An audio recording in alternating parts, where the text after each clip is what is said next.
Hello everyone, button mushroom curry చేసుకోవడం చూపిస్తాను రండి. ఫస్ట్గా కడాయి పెట్టుకొని ఆయిల్ వేసుకొని ఆయిల్ వేడెక్కాక పట్టా, లవంగా, బిర్యానీ ఆకు, కొంచెం జాజి పువ్వు వేసి వేయించుకోవాలి. దానిలోనే తరిగి పెట్టుకున్న ఉల్లిపాయ ముక్కలు వేసుకొని వాటిని కూడా వేయించుకోవాలి. వేగుతుండగానే పసుపు, ఉప్పు యాడ్ చేసుకుంటున్నాను. పసుపు, ఉప్పు వేస్తే ఆనియన్స్ త్వరగా వేగుతాయి. ఇప్పుడు ఇందులోనే కట్ చేసి పెట్టుకున్న మష్రూమ్స్ కూడా యాడ్ చేసుకున్నాను. వీటన్నిటిని కొంచెం బాగా కుక్ అయ్యేటట్టుగా వేయించుకోవాలి. ఇవి కుక్ అయ్యే తర్వాత వాటర్ ఇలా రిలీజ్ అవుతుంది. దానిలో అల్లం చిన్నులపాయ పేస్ట్ వేసుకోవాలి. మళ్ళీ కొంచెం సేపటి తర్వాత ఒక 5 minutes తర్వాత ఇందులో టొమాటో ప్యూరీ యాడ్ చేసుకుంటున్నాను. టొమాటో ప్యూరీ కుక్ అయిందా లేదా అని తెలియాలంటే ఆయిల్ రిలీజ్ చేస్తుంది ఇది బాగా కుక్ అయితే. ఇక్కడ చూడండి, ఇలా ఆయిల్ రిలీజ్ అయిన తర్వాత ఇప్పుడు నేను దీనిలో టేస్ట్కి సరిపడినంత గరం మసాలా వేసుకుంటున్నాను.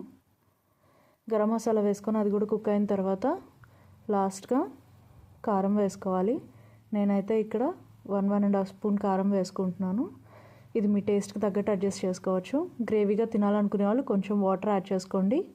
దానిపైన కస్తూరి మేతి యాడ్ చేసుకొని సర్వ్ చేసుకోండి.